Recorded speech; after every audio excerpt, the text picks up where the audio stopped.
Well, now there is more and more discussion and more of a drive to try to replace some of these hard engineered systems with green infrastructure. And that's really what was the focus of the collaboration that I was lucky enough to be part of. I am the only person on this list that is not from the University of Michigan, and they provided the seed funding for that, so I'm very grateful that they even included me.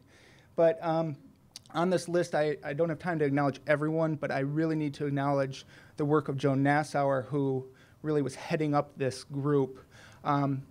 She really has a great vision and a great understanding, a lot of experience with green infrastructure, and so it was her that really thought, you know, this is a unique opportunity in time to bring together a multidisciplinary team to address many of the key issues related to green infrastructure and really urban water quality.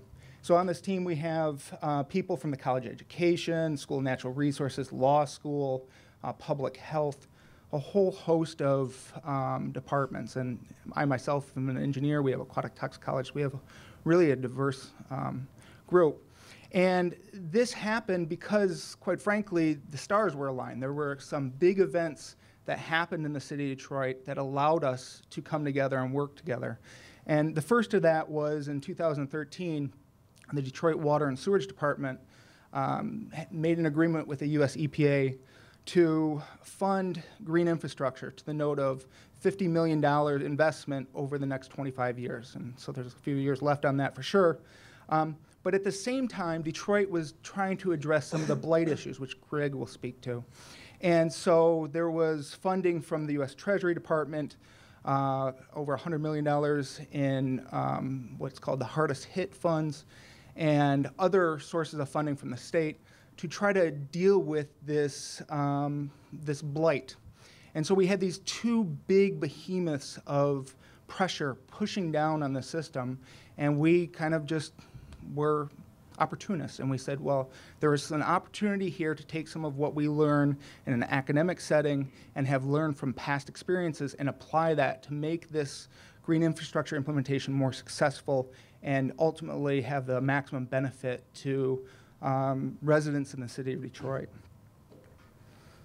So for this project, we identified an area to work in, the Côte Rouge neighborhood in Warrendale, worked with community partners in that area, as well as DWSD, the Land Bank, and others, to try to deal with some of the, the common flooding problems that they were having in that area. And so this is a picture of Joan here talking with community members about some of these problems. And really the idea was, can we, at the same time we're dealing with blight issues, install green infrastructure to help remedy some of these problems as well as solve some of these problems. And so this is one of the sites that I'm going to talk more about as we go on. So the main research questions from an academic standpoint that we are trying to address are presented here. They can be generally kind of characterized as, one, we want to not only design green infrastructure that would work from a hydrologic perspective, but also green infrastructure that would have a positive impact on water quality. And that's something that's not very commonly looked at, or at least it's not looked at as extensively as the hydrology of the system. But it's really important from our standpoint that you're having an ecosystem effect down the road.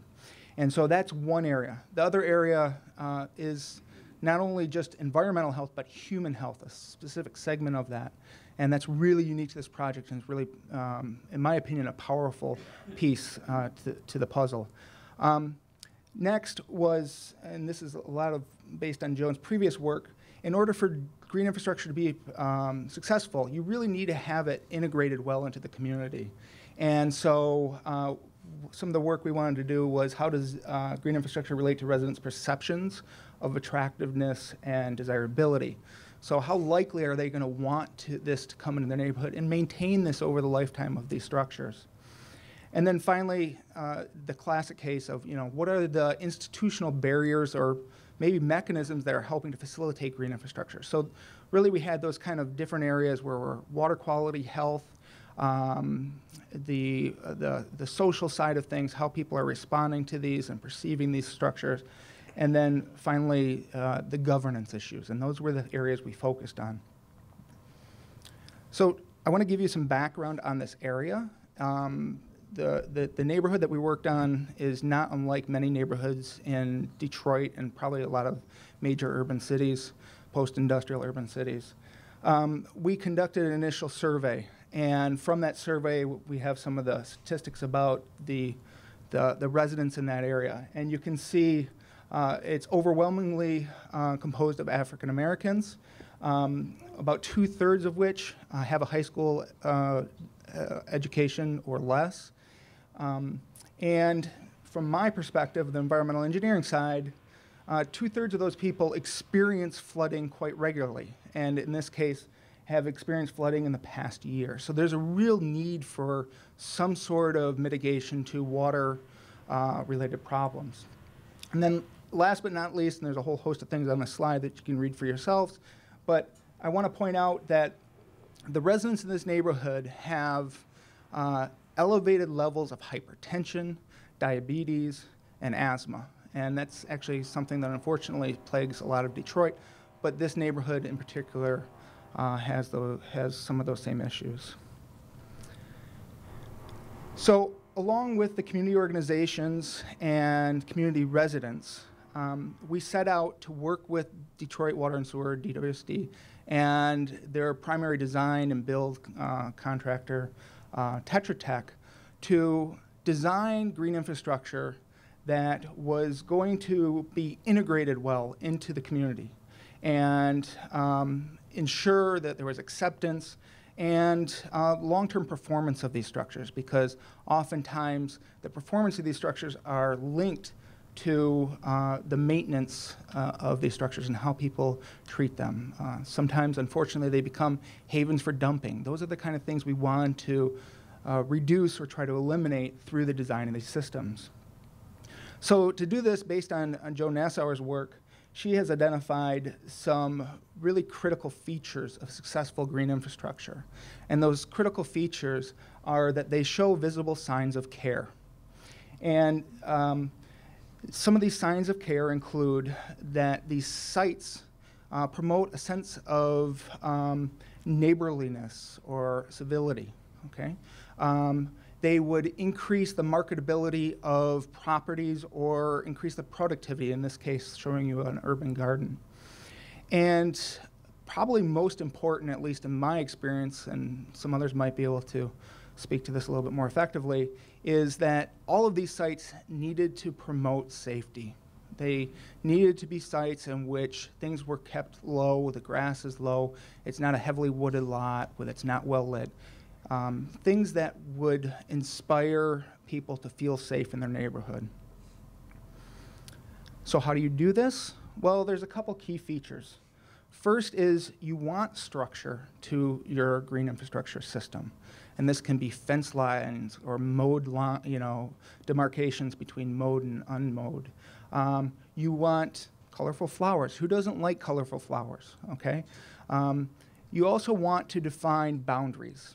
And so these systems are not like natural systems that are just plunked into the middle of an urban environment. They're really integrated into an urban framework. So to provide you some kind of visual of what this looks like, this is some of the other work by Joan and her group at the University of Michigan, where looking at some dilapidated housing that is due for demolition.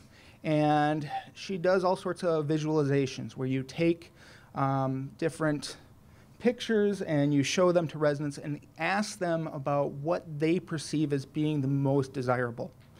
And so this is the kind of typical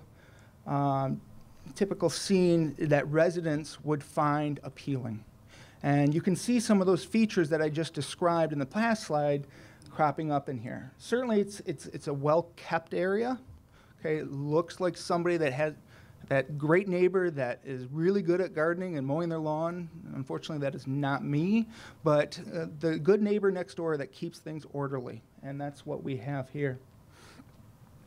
So I want to show you one of the sites that we are currently working on to give you an idea of how that idea from the cues for care translate into an engineered system. So this is a site that was scheduled for demolition and has been demolished since this picture was taken. You can see it's a fairly simple house, but obviously beyond repair. The main thing I want to point out about this site is notice the elevation difference between the house and the roadway. And hopefully this picture does it justice, but there is certainly a slope from the house to the roadway. From a hydrologic perspective, this is problematic because the sewer in this system, in the street that collects all this water, goes to the wastewater treatment plant and therefore helps to create combined sewer overflow events when it rains. So what we look to do in the design of our system, and here's a just kind of more elaborate description showing you that water running off this old system is directed into the roadway, into the storm sewers, to the combined sewer system. What we had hoped to do, and we're working to do now, is to change the direction of this flow from going away from the house into the street to now collecting runoff from the street and surrounding areas and directing it back onto this property where it can infiltrate into the ground and hopefully help the community and minimize the amount of flooding that occurs in people's basements from backups. So this is what the site looks like as of 2 weeks ago. They've filled this in quite a bit, and I'll show you a slide in the next one of a cross-section. But our idea was to essentially utilize the basements of these areas, the large pits, and utilize that volume for storage and allow that water to sit long enough to infiltrate into the groundwater and not ever enter into the CSOs, the combined sewers. So this is my engineering side, and I apologize for all of you that don't like engineering slides. I don't find this one particularly evocative either, but nonetheless, it is a cross-section of the engineered system. So here you have the roadway, and then you have some plumbing that directs flow to this system where it will infiltrate water. So when it rains, it's going to flow into our system and hopefully fill into the groundwater and prevent yet another volume of water or another burden to our existing sewer system. So I've got a couple pictures of profiles for 2 different treatments. So we paired sites that had very similar characteristics, and we provided different design, landscape designs to the top of these features. So hydraulically, they're all going to do the same thing. They're taking that water and storing it and getting it out of the CSO system. But on top, we're doing different types of planting. So this is, you can't see this very well, and the color doesn't show up, unfortunately. But in this system, we designed it so that there are bollards in the front preventing people from going in and dumping. And in the back, you have this large area that is planted and will have a nice garden with all those flowers and whatnot. In this system, those plantings are moved towards the front, closer to the sidewalk, and it's a raised hill. And we're trying to understand people's responses to these types of design systems and how much they will feel comfortable integrating these systems into their communities. From a water quality perspective, each of these systems are equipped with some additional plumbing, if you will, so that we can install flow monitoring equipment and we can put water quality monitoring equipment and evaluate how the water changes as it flows through these systems. And so things that we're monitoring is not only the hydrology, but also the water quality, looking at things like nutrients, how well these remove nutrients, some of the polyaromatic hydrocarbons, some of these compounds that are known to be problems in urban areas. And then we're also doing some toxicology experiments to look at, even with all of our understanding of chemistry, there is still a lot of unknown that we have to try to understand related to how those water quality impacts aquatic environments. And so we're trying to get a handle on that as well. In addition to that, once these are built, we will have then residents going through and evaluating. So this would be a control site that we have. Here's the different designs I just described for you, the raised bed, the bullards with the flowers in the back, evaluating what residents' preferences are for these types of systems. And the ultimate goal of this is to try to optimize all these features to help stimulate more acceptance and use of green infrastructure. The last piece here, and it shouldn't be certainly undersold, is the importance of governance. And so while we're doing this work in neighborhoods within Detroit, there is a companion project where we're looking at the governance that is happening in Detroit related to green infrastructure, as well as Cleveland. There's a lot of green infrastructure going in Cleveland, and trying to understand what are some of the key barriers, key stimulatory functions that are helping to promote or hinder green infrastructure. So I hesitated to put this in because I wanted my panel to do this, but some of the things that I think most of you probably are aware of, but I think is worth pointing out, is there are plenty of hurdles, and we can get bogged down in just describing hurdles, and I don't want to do that. But any transition is difficult. You're trying to get not only municipalities but also residents to behave differently. That's a challenge. Timing is critical. The timing that we had for this project would not have happened if we just didn't have those stars aligned that I described earlier. And cooperation is needed, and this is the cooperation that you'll hear about from the panel. We'll get into more of the other features.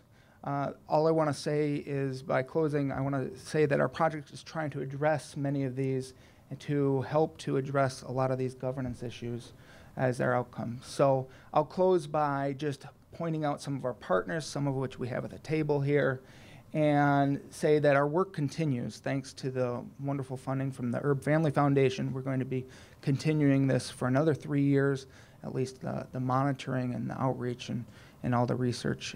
So I think there's a lot of positive forces that are aligning for this to happen, and I look forward to being a part of that in the future. So now that I have introduced the project that really caused all of us to start talking together, I want to go through and introduce each one of the speakers again and have them provide their own personal insight, and then we can open it up for a more informal discussion. So with that, I will turn over to you, Khalil, and you can describe some of your perspectives on this.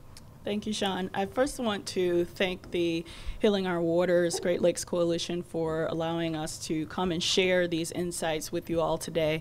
And I hope you can hear me. Can you hear me better now? Okay, get this mic pretty closely.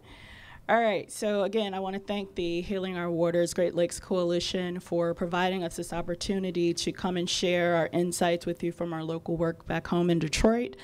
I am working with the Alliance for the Great Lakes, which is based here in Chicago. We started some very specific work in Detroit last year, and very excited to be a part of this project. I actually met Professor Joan Nassauer about 5 years ago doing some work on the Lower East Side in Detroit, and we started to have some very candid conversations about how to look at the implications that green infrastructure could have as we start to look at ways to transform vacant lots and to use those in very productive ways. And what I said to her in those initial conversations was that we've got to be very in tune to the community. At that time, there were a lot of things going on as it relates to the communities being right-sized and all those types of language that had folks very nervous about what the future was for their community. So we took a very, very unique approach to blending the science and research and academics into a very robust community engagement strategy as we started to look at green infrastructure. Now, 5 years ago, this was not a very commonplace topic in the city of Detroit. In fact, I got lots of snickers and jeers when we talked about, using these types of installations in the city with vacant lots. And what we learned throughout our research process together was that, we had a number. In a very small portion of the city, we found in our research there were nearly 5,000 lots that would benefit from green infrastructure in an area of concern as it pertained to the local utility, the Detroit Water and Sewage Department, having a number of CSO concerns, combined sewer overflow, for those of you not familiar with that term. Anyway, we saw great opportunity to do multiple things, and the green infrastructure really presented multiple opportunities. So it wasn't going to just treat stormwater or manage stormwater. It also could deal with some of the quality of life issues that folks were experiencing in the community, such as blight, which you hear a lot, and you probably hear more from my fellow panelists here. But what we wanted to do was think about how we could look at green infrastructure, something that was relatively foreign to the community, and be able to explain it in a way that they would understand and would accept. Because part of the success of any green infrastructure design or installation in an urban setting is the community buy-in. So folks don't understand what it is. If they are not familiar with it, they may not be the people we need them to be to champion its long-term maintenance, to make sure that it continues to perform well, because if there's a lot of littering going on in it, then it won't work. And we won't be able to have those best practices to showcase as a great opportunity moving forward. So at any rate, we found all of these great opportunities to look at green infrastructure as a strategy for dealing with vacant land and addressing quality of life issues. So green infrastructure now is seen as a way to have multiple co-benefits to deal with quality of life issues. And that only happened because we dared to actually talk to the people where these projects were happening. So we didn't show up on a U of M bus, take pictures, and then show up next week and start digging holes in the lot next door to neighbor A. You know, we went and talked to those folks that would potentially live next to these sites or potential sites, and asked them, you know, what were some of the issues they were facing, how did they respond to street level flooding, basement flooding, things that were relevant to them. And so we carried this forward in our work with the Alliance and using this as a way to build buy-in for green infrastructure locally. So first of all, it is very important, again, I can't stress this enough, to engage with people, and I mean a real engagement. So if it takes you 6 to 8 months to build relationships with that particular community, it's worth it, because at the end of the day, once we leave, once our part of the project is done, we do need those folks to steward that project. And in a bigger picture, we're trying to build greater stewards for the Great Lakes. Detroit is a Great Lakes city, even if it doesn't yet identify as such. And in order to start to connect the dots, you know, we have these great projects now that we can go to. 5 years ago, we didn't have that. We couldn't drive to any community and really see how this was going to work. And now through this partnership with the University of Michigan, specifically the School of Natural Resources and Environment, we are able to go build these projects as demonstration projects, if you will, or pilots, and people can go to and say, oh, okay, that's what green infrastructure is? I like that. Anything that makes it look better than that house you saw on the photo that Shawn showed before. So how do we get to do more of that? We need the buy-in at the community level. That's critically important, because those are the folks that are going to be immediately impacted by such an installation. And then we have to work to have that same buy-in from our local decision makers. So when Greg shares, you know, working specifically with the land bank, because they held a lot of these properties, and they were, quite frankly, the easiest to deal with in terms of, you know, where can we start to demonstrate these projects? These communities are not landowners, they don't own those properties, and until recently, through the side lot purchase project, where people who lived next to these could actually start to buy them, that wasn't prevalent at that time. So fast forward to today, we have a side lot program that many residents are participating in. Detroit Future City recently releases its work guide to working with field lots, which includes a lot of green infrastructure guidance on how you can use those to create these very beautiful spaces in the neighborhood. So imagine a block that has been littered with numerous vacant houses or just blighted, overgrown lots are now being transformed into these very beautiful spaces that aren't just beautiful. They're beautiful and they're performing a function that's beneficial to the city. And ultimately, if you imagine all of the vacant lots in some way being transformed, now we're starting to have a very robust impact on the system itself, which could eventually translate to cost savings to not just the city, but to the residents as well. So these are all things that we like to talk about and share,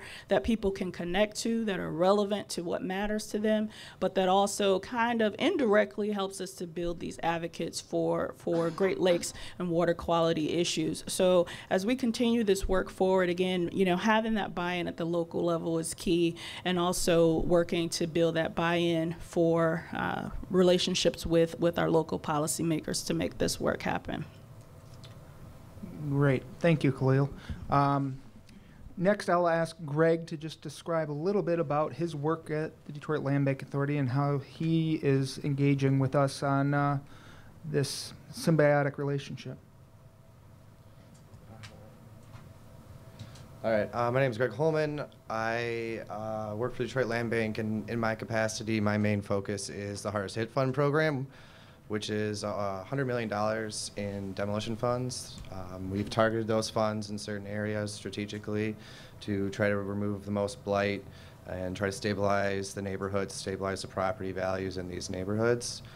When this project came up, it was a great opportunity to do multiple things at once, I think, as we've all said before. Let's see. If you want to look, all those dots are our inventory. We have about 60,000 vacant lots that we own in the city of Detroit. We've done about 5,000 demolitions, so we keep adding to the number of vacant lots. Probably by January of this year, we'll have close to 90,000 to 100,000 parcels. The city is 380,000 parcels, so we will effectively own about over a quarter of the city. So because of all that land, we need to find productive uses of it. And the side lot program, we've sold over 1,000 properties, but not every single lot has an owner next to it or an owner who wants to take care of it. And so green infrastructure has become a possible use, alternative use for these lots, so they don't become overgrown, so they don't hamper the rest of the community. Obviously, overgrown lots probably going to be better than a burned out house, but the green infrastructure provides an even better use of that land. It's productive, it's helping with our combined sewer overflow events, and it's aesthetically more pleasing. So we've been working on, as Khalil said, the Detroit Future City project, which is going to eventually move into our master plan. And Maurice Cox over at the City of Detroit Planning and Development Department is working on a master plan update. And within that master plan, green infrastructure should take a pretty interesting role in what to do with a lot of this vacant property.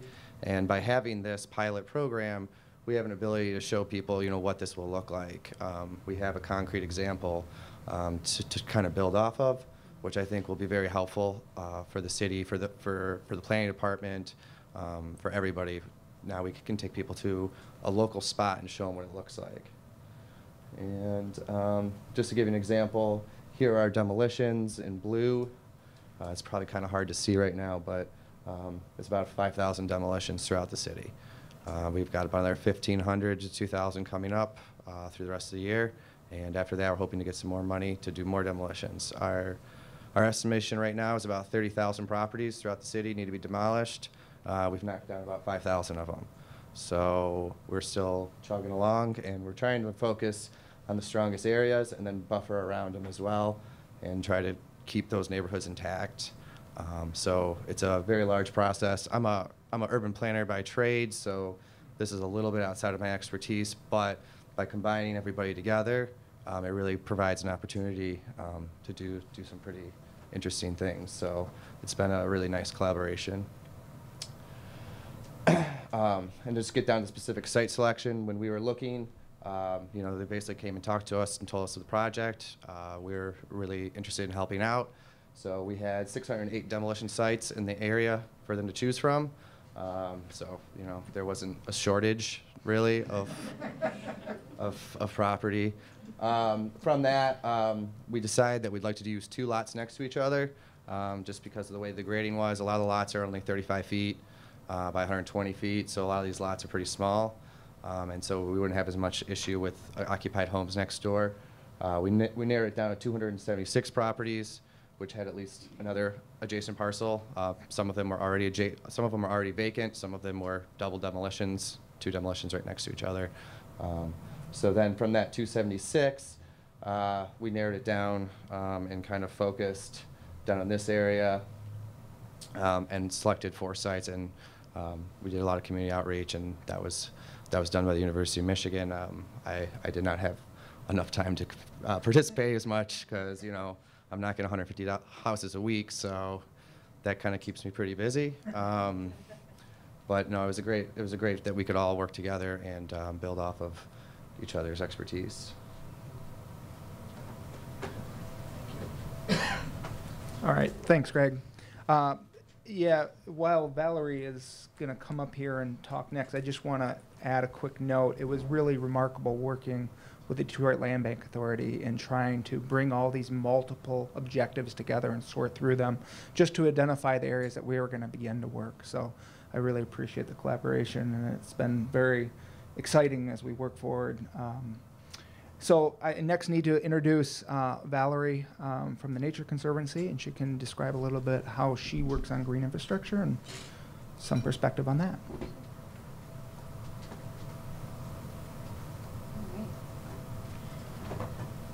So I am the newest member of this gang. I will tell you that the Nature Conservancy is really fairly new to urban and definitely new to Detroit. My role at the Nature Conservancy is as Urban Conservation Director, and we are so pleased to be a part of this team and invited because of kind of what I will go through briefly with you in terms of our goals. So our goals in working in the city of Detroit are really similar to our goals elsewhere in that we're focused on nature and people.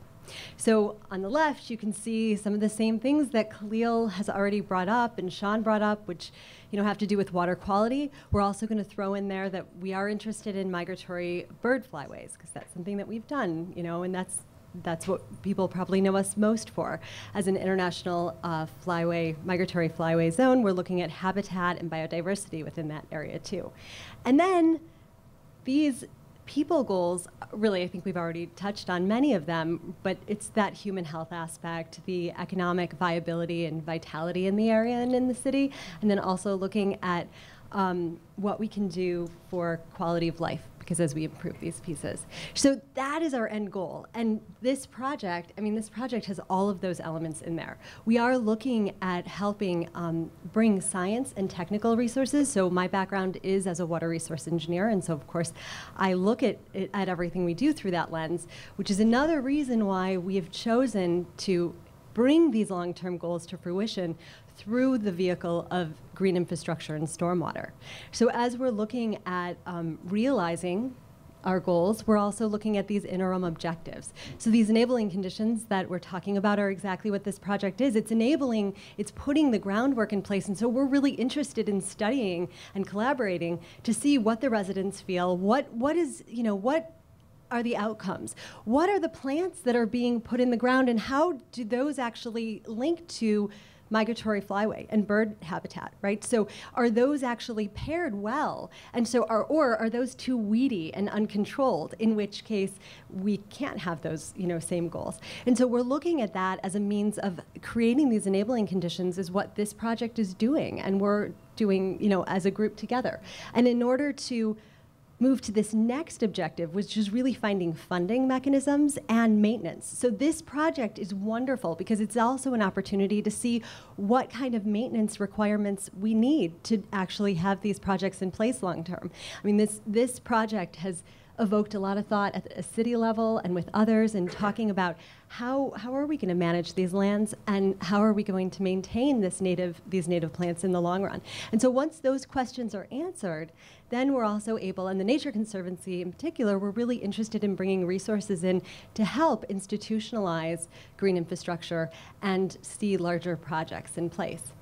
So at the moment, our 3 areas of focus, we see this 6 buckets here are kind of who's working in the city, and there's not a lot of us in the city. It's just me at the moment, and so that means that we're limited in terms of our scope. So the focus is really currently working with other nonprofits, working with institutions, and like this project. And so, working with the Alliance for Great Lakes, it's great because Khalil is then really helping bridge that outreach and communication gap where we're working with other nonprofits to learn about what the residents are feeling. A lot of our work is also steeped in the municipality right now, and so supporting technical support for the municipality as well as working with other federal and state level agencies. So I'm just going to tie in here a little bit of two of the, just to give you a little taste of what we're doing and how it actually ties to this project.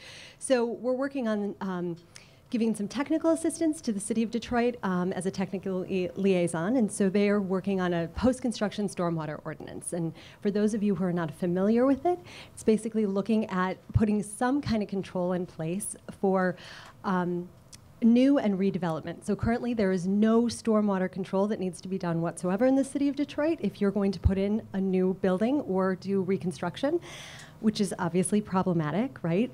And as part of that, they're looking at this policy to actually help control that. So what that policy looks like is still in the works. But the big thing is bringing science and technical capacity in to say, okay, if how can we maximize the opportunity here? So answering these three questions, right? What do developers currently pay to manage stormwater? Not a whole lot. Second, how does the city's proposed stormwater ordinance affect these costs? So as we're going through these iterations, we want to see what's going to happen, and we want to make sure that we get the most out of this ordinance without disincentivizing development either. And I think the key here is that green infrastructure is going to be the main way that we're promoting, right, as part of the policy, controlling stormwater and managing stormwater, which means that we're going to be looking at plant selection. And so this project, tying it back, is really great because it allows for residents to see native plantings, native landscapes, green infrastructure in play, and it's a way to start hearing some feedback, as now the development community will obviously have to conform with this ordinance once it's in play. And so it allows them to hear the feedback from the residents and understand what it is that the residents want to see and maybe what they don't. So it gives them a better playing field as well. And the maintenance, right? So then the other thing that we're working on is actually working right now on a proposal with Greening of Detroit to extend their workforce development program that they have. So they have workforce development that they're doing. So we're actually talking to them about extending their curriculum. And it's a very nascent conversation, but we have joined together to see what we can do to actually help establish a native plant specialty. So right now they have like a landscape technician certification program. And so what can we do to come in and actually augment that, to extend it and create some kind of native plant installation and maintenance. So whether it's helping with prescribed burns or understanding how to maintain and the frequency for native plantings and things like that.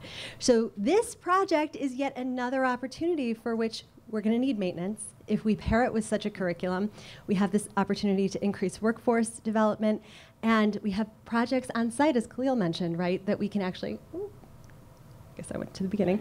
I'm cut off. So, but as Khalil mentioned, we actually have sites in the city now that will reach maturity by 2018, because right now a lot of the sites are also new, right? So by 2018, when this program would be in place, we actually have these sites that they will know how to, we can use as pilots actually in the ground. Thank you. And I didn't do that. You cut yourself off. I just want to make sure everybody's aware. I wasn't cutting her off. I don't believe him. Although I am going to try to keep us on time. So we did a decent job at that, and now we have 20 minutes for a little bit more informal discussion. So what I'd like to do is start this off by just simply opening up to the audience with one or two questions. And when you have an answer or a question or somehow want to address the panel, I'd appreciate if you could raise your hand, and Nathaniel will try to walk around, and we'll at least try to get a couple questions here, and I'm sure the panel will keep us busy here, and I'll try to keep them on task. So with that, I just want to start by asking, how many So we've got about 50 people, probably a little more than 50 people in the audience here. I'm just curious, how many are from different organizations? So can I see a show of hands that people are from governmental organizations? Okay, so maybe 10 dozen or a dozen people. NGOs, okay, an overwhelming number. So if I said 10 before and I said there's 50 people, the other 40 are all from NGOs. So community groups, were you including yourself, community group? Anyone from community groups? Okay. No one's at least identifying. And academia, I won't even ask about, and private sector and consultants. We got a couple. Good. So 2 or 3 from that area. So overwhelming group here from NGOs. We also have this being recorded live, so I'm sure there's plenty of community residents and whatnot seeing this, but that gives you an idea of kind of some of the questions that are going to be coming at the panel here. So I will ask a question, and then maybe anyone can raise their hand as we get going here to try to address the panel. And I want to ask the panel something that was related to what Khalil said, and you said, I think, a magical word, and it's the conjunction of 2 words, the co-benefits.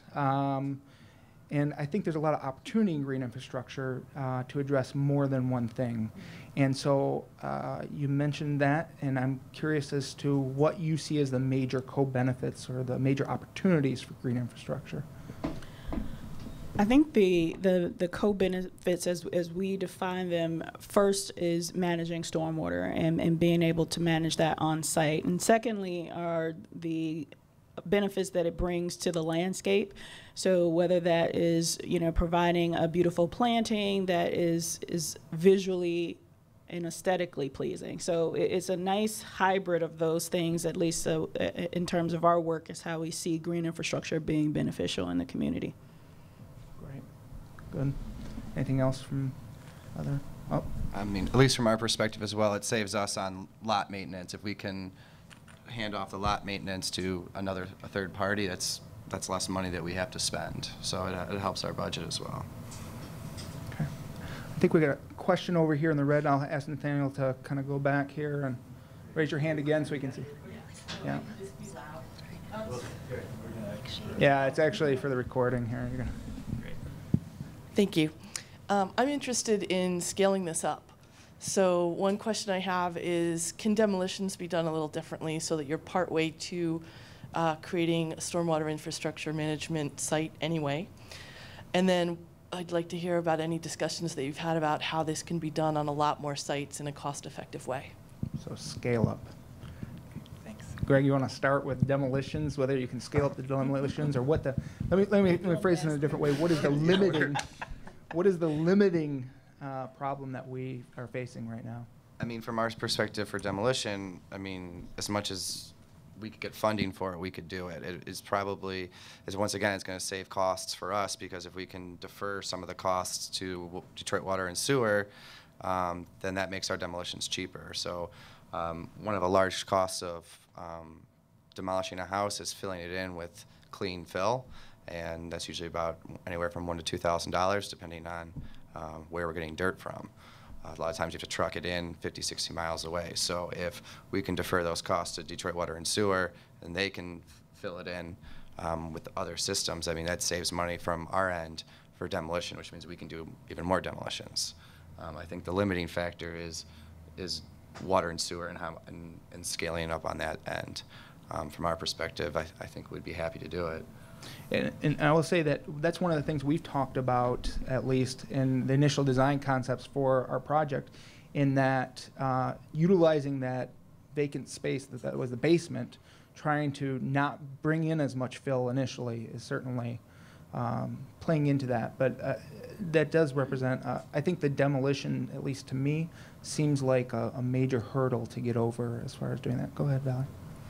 Yeah, I'll agree, and I'll actually just call out that I think there's actually an opportunity right now with the HUD money and the projects that are coming in. So part of the newly received HUD resiliency funds are going to have 100 homes, I believe, that are associated with demolition and then landscape on that. So I think that's going to be kind of a nice pilot opportunity for the process. So for piloting a process by which there is back-to-back planning and communication around demolition, and then trying to avoid having to backfill with material that you eventually have to excavate. Because correct me if I'm wrong, but that was one of the challenges with this project, that if it was going to be done again in the future, because it wasn't thought of, right, when these were demoed. So the demo material that you bring in is usually a clayier material or something that's not going to be this open grade aggregate that is being used for these bioretention facilities here, right?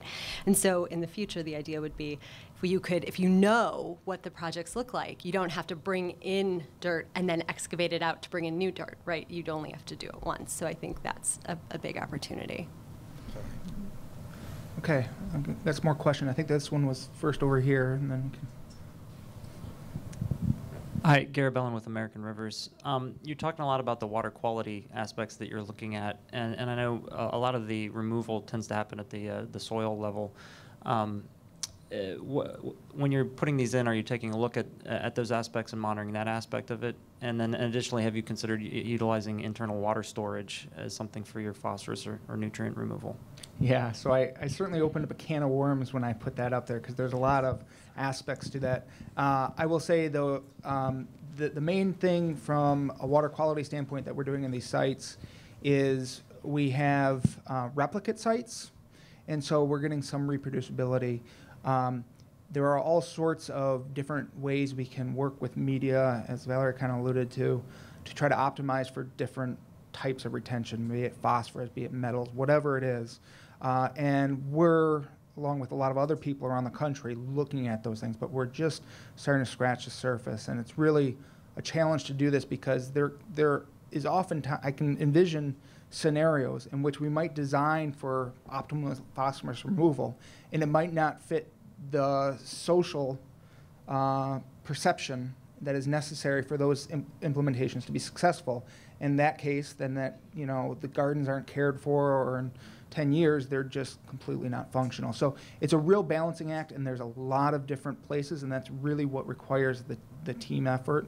And really, as Khalil spoke to earlier, starting at the beginning, the people who are going to be living next to this, and they're in this community, not sitting in their office staring at a computer screen all the time like I am.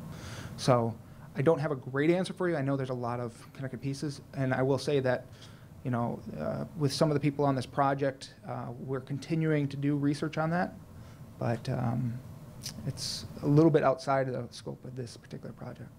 All right, we had another one here. Yeah. Thank you. My name is Stacey Myers, and I'm a staff attorney with Open Lands. And we actually have a program, public-private partnership with MWRD, Metropolitan Water Reclamation District here, called Space to Grow. We're transforming schoolyards that are broken up asphalt into $1.5 million green infrastructure solutions with playgrounds. And one of the issues that really interests me is leveraging the community involvement to be able to bind long-term maintenance, so that as we use these green infrastructure solutions, not only to instill a water ethic, but for consent decree credit, that we know that there is a perpetual maintenance element to this that can be counted on. How are you all accounting for that in the vacant lot program that you're doing? Well, I'd like to first highlight some of the work that Joan has done, and we've been able to work on around cues to care. And in a lot of Detroit neighborhoods specifically, folks are already taking care of a lot of landscapes, whether they own the land or not. So how do we start to create some data points that will allow us to use that as an informing piece on site selection for green infrastructure? So if we are doing all these pilot projects, rather than just kind of selecting random places or places where there is just a proliferation of publicly owned land, there's some additional data points around cues to care, that qualitative data, if you will, that says, okay, we have an abundance of publicly owned lots. We also have a high number of community led or community cared for spaces, whether they own them or not, and using those as data points to inform where we do green infrastructure site selection. So if there's already a high level of care in a particular area, and it also fits all these other criteria around area of concern, then why not look at those as opportunities to start to build long-term maintenance strategies around that? But I also think that we should also be looking at ways to honor that more than just piling more work onto those communities. They have been maintaining them for a long time. So how can we start to explore different tax credits or any of those types of features that will, essentially incentivize more community care? So then we can get out of this space of relying solely on federal or state funds for those things. We kind of manipulate our tax code to provide those benefits in the same way that we do for developers. Valerie, did you have something you wanted to add there? Yeah, I guess I was thinking, right, and so kind of what Khalil is saying in terms of the immediacy of identifying groups for maintenance, and then long term, I think with these policies that the city is currently working on, they're very much aware that that needs to be an element, that there needs to be not just the workforce, but the workforce that then feeds into the city being able to provide the funding or the structure. And that's across the board, because if these green infrastructure projects are coming in. So that, I think, well, it's definitely too early to identify the exact long-term maintenance plan for these. I would think that that is something, and I absolutely know that is something that with these pilot projects, the city is looking at how, as we do, the policy, how is that going to take effect? And as part of the policy, one of the components is also looking at off-site mitigation and credit options, things that are being done elsewhere in areas like DC, Philadelphia. And so in order to create a funding mechanism to support maintenance. And so that is something that the city is looking at as part of the policies I was alluding to earlier. Great. All right, we have 5 more minutes, so I'm going to try to squeeze 2 more in here. I think there was one over, okay, in the back there. Yep, great. Hi, my name is Jamie Montgomery. I am doing organizing work in Milwaukee, and I'm fairly new and looking at the question or the nexus between green infrastructure and workforce development, and wondering if, and I hear what you're saying in terms of the maintenance, but from demolition to the landscaping to even the engineering part, have you all thought about how to incorporate residents into the process beyond just getting their buy-in, but actually doing the work and really seeing that as a career path and a pathway out of poverty? The answer, short, is yes.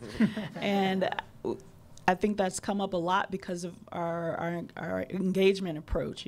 Folks talk about jobs. So how do you make green infrastructure create those type of economic opportunities? And here and again is another way when you start to think about funding mechanisms for green infrastructure projects, when you start to look at them beyond just that stormwater or water quality feature. Now you're talking about job creation. So now we can pull in other resources to start to deal with that in a project that Valerie mentioned around workforce development training that's happening with one of our local nonprofits. Is how do you start to train these folks to create the plants that we need to use for those things? Who's going to do the construction? Are all of the construction companies that we're using to do green infrastructure local? How do we work with the trades associations, the skilled trades, to start to create apprenticeship programs, paid and apprenticeship programs that will give folks an opportunity to put the learning that they are getting indirectly in these projects into a more formal space. So I think that we have been talking about it a lot more, and that's largely because of the feedback that we're receiving from the community. So it'd be great to hear from others in the audience too who are approaching green infrastructure successfully in that way. Yeah, actually, can I'd like to try to turn this around a little bit and just kind of look at the audience. How many of you have worked on or have tried to set up some of these arrangements that Khalil was referencing? Can I see a show of hands, anyone that's worked on those kind of issues? So I'm seeing, at least probably about, 8 or 10 people in the audience out of 50. A good proportion of the audience has been trying to address these in different ways. And I know for one of the sites that, I went to early on, there was a gentleman that came up and he said, well, I live across the street. I'd love to mow this. I've been maintaining this lot, trying to keep it from collecting trash, and he would love to do that in the future. It's how do you design those, the relationships so that they are reliable and he gets a benefit that's going to maintain that over the long term. All right, with that, I have probably time for one more question. And if not, I will use it and I will ask the panel myself. But go ahead. Hang on. I'm just curious that you talked about system thinking versus parcel thinking. I'm involved with a watershed district in Minnesota, but so I'm thinking if you're doing a parcel, are you also thinking about other stormwater platforms like for like rain gardens and addressing a whole street where you're doing maybe cutouts to allow more stormwater management practices to be installed, or are you just doing this more from parcels? And you're talking about long-term strategies. I didn't know quite where you were going with this, but it seems like if you're investing in a parcel, you ought to be looking at the system around it. So in this particular pilot area, there are a number of those projects going on. So residential downspouts are taking place, as well as resources to help community members around those lots install rain gardens. So you'll have, if you can imagine a block with a 10 parcel block, 5 of those parcels are inhabited by residents or some structure that's being maintained, and those structures that are going to stay are having this combination of landscaping that's performative based, and then those vacant lots are doing the larger bioswale, if you will. So it is happening in this pilot area. We didn't talk about it at length because those are projects that are taking place by other local community groups, but we give credit to that work and try to build that into the way we think about the approach. All right. With that, I need to be cognizant of the multiple sessions, and I know some of you want to go see other talks, and we want to get out of here in time. So I really appreciate everyone coming and engaging with this panel, and we will certainly stick around for questions and answers afterwards. And I want to once again thank the Herb Family Foundation for continuing to push forward on this front. Thank you very much.